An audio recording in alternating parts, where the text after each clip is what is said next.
Y los litigantes pues paguen su posgrado y vaya a aprender si quiere seguir vivo y coleando en el ejercicio de la profesión. Ese primer aspecto de los hechos jurídicamente relevantes lo quiero resaltar, pero al lado hay otro debate que es importante depurar desde la fase intermedia. Ese es un debate que no me puedo detener a explicar, pero solo lo enuncio: la famosa exclusión de las pruebas ilícitas y pruebas ilegales. Cuando a mí me preguntan en posgrados en Colombia, profesor, ¿en qué momento es que debo alegar la prueba ilícita o la prueba ilegal? Yo le digo, todo el tiempo, desde que vaya en el ascensor. Si alguien le habla en el ascensor, dígale, hay una prueba ilícita, yo voy a pelear eso. Apenas le dé la palabra al juez, dígalo, déjelo en el audio. Solicite la exclusión de la prueba ilícita y de la prueba ilegal. Opóngase al decreto de la prueba. En la práctica, en el juicio, opóngase a que se lleve a cabo para que el juez lo regañe y le diga, eso fue un tema ya debatido en la fase intermedia, y después llévelo como causal de casación por un error de derecho que se llama falso juicio de legalidad. Y en última, si no le para nadie, le para bolas, nadie le presta atención, será causal para llevar el caso por violación del debido proceso por cosa juzgada fraudulenta ante la Corte Interamericana de Derechos Humanos. ¿Quieren más? ¿Y esto qué implica? Estudiar. Es que los fiscales me caen mal. No, señor, usted no ha estudiado, por eso le cae mal. Ese juez me choca, yo creo que ese juez me tiene rabia. Es usted el que no ha estudiado. No conozco el primer juez en Colombia, que son necios mis compatriotas, que le moleste la intervención de un abogado bien preparado. Pero esto del sistema penal acusatorio exige prepararnos, porque en la oralidad tiene que actuar usted allí en el momento. Entonces el tema de la regla de exclusión de la prueba ilícita y legal, que esa sí la van a estudiar con sus docentes en clase, es importante que la tengan en cuenta, porque es la oportunidad de plantear que salgan del juicio pruebas obtenidas con violación de los derechos fundamentales o con violación de las normas propias de la aducción o recolección de las pruebas. Para eso hay que estudiar toda esa parte formal. Y quiero entonces llegar a 3 episodios problemáticos para entrarme a la casación, en donde voy a pasar rápidamente 5 o 6 diapositivas, entro a la doble conformidad y termino con esta tortura que les estamos haciendo hoy. La primera tiene que ver con algo que suele pasar en los juicios.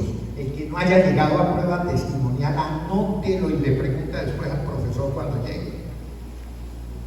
¿Qué hacemos con ese testigo que llega al juicio, ha dado declaraciones anteriores en entrevistas,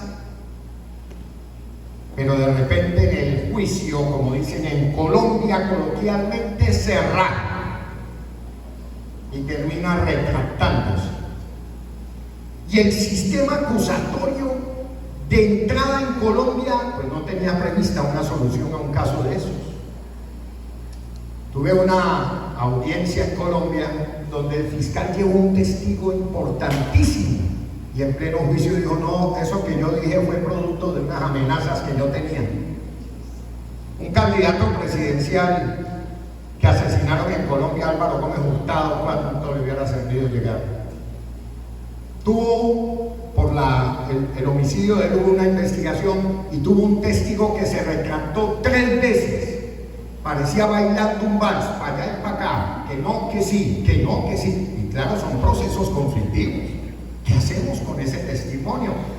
Primera solución jurisprudencial que le hemos dado al caso: se sostiene que hay que recibirle su retractación, pero la declaración anterior, que no es medio de prueba, nunca ha sido medio de prueba, que quede constancia que yo digo que no es medio de prueba, en ese caso sí entra como medio de prueba y se llama el testigo adjunto. Y entonces se le dice al juez, mire lo que se retractó el testigo, pero mire lo que él había dicho. Y usted, señor juez, con regla de sana crítica, valore las dos.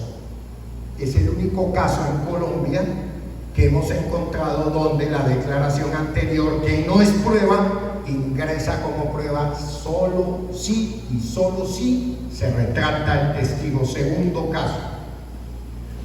Y este sí es un tema bien interesante que suele confundir a los abogados. ¿Qué hacemos con aquel testigo que había dado unas declaraciones anteriores, pero en juicio resulta explosivo, contando una cantidad de cosas que no había dicho en su primera declaración? Dos cosas debo decir allí. ¿Qué dicen los testigos en los juicios? Lo que uno le conduzca. Por eso nadie va de pesca a un juicio. ¿Quién lo va conduciendo? Usted. Si es un interrogatorio directo, preguntitas rápidas. Un sicario que tenía Colombia llamado Popeye, que perteneció al cártel de Medellín, le hacían una pregunta y lo iban a interpelar y duraba hora y media contestando una pregunta. En el sistema acusatorio eso está descartado. Usted conduce al testigo, pero si usted es defensor o también fiscal y el testigo de su contraparte le preguntan por A y dice el abecedario, objete porque es impertinente, la respuesta que está dando excede lo que fue la pregunta y cualquier juez le va a decir, anular, ya contestó, siguiente pregunta. Esa técnica no es por molestar y la técnica de casación sí que mucho menos. Entonces, ¿qué pasa con el problema número 2 que voy a dejar? El testigo resulta explosivo y cita nombres que nunca había dado en las declaraciones anteriores. O resulta explosivo y compromete la responsabilidad de su defendido. Atentos. La jurisprudencia de Colombia le dio cupo a una figura que se llama la prueba de refutación. Y esto llama la atención porque no es lo mismo prueba de refutación que prueba sobreviniente. La prueba sobreviniente, que quede claro este mensaje, para mí es muy importante que quede claro, la prueba sobreviniente tiene que ver con los hechos del proceso. Apareció un testigo que nadie sabía de su existencia cuando se trabó la litis con la acusación y entonces dicen, pues esta sí es una prueba sobreviviente, vamos a escuchar a esta persona. Y claro, allá en clase le preguntan a su profesor cuáles son los requisitos de la prueba sobreviviente, pero la he querido citar para decirles que la prueba de refutación es muy diferente, porque la prueba de refutación no es para probar los hechos del proceso, sino para controvertir ese testigo, solo ese testigo. Y es otro problema que suele surgir en los juicios. Tercer problema, el testigo único. Entonces dice la fiscalía, yo tengo un testigo único y con este testigo único le voy a probar la responsabilidad y usted, señor defensor, chao. Porque ¿cómo lo va a refutar? No hay sino él. Para eso se ha llevado una teoría traída de España que se llama la prueba de corroboración periférica, en la que usted empieza a rodear el testimonio de esa persona, claro, como usted lo conoce desde la fase intermedia por las pertinencias. Y entonces, si la prueba de corroboración periférica no corrobora, se le cae el testigo. Dice la jurisprudencia colombiana, tiene que ser valorado con severidad el testigo único.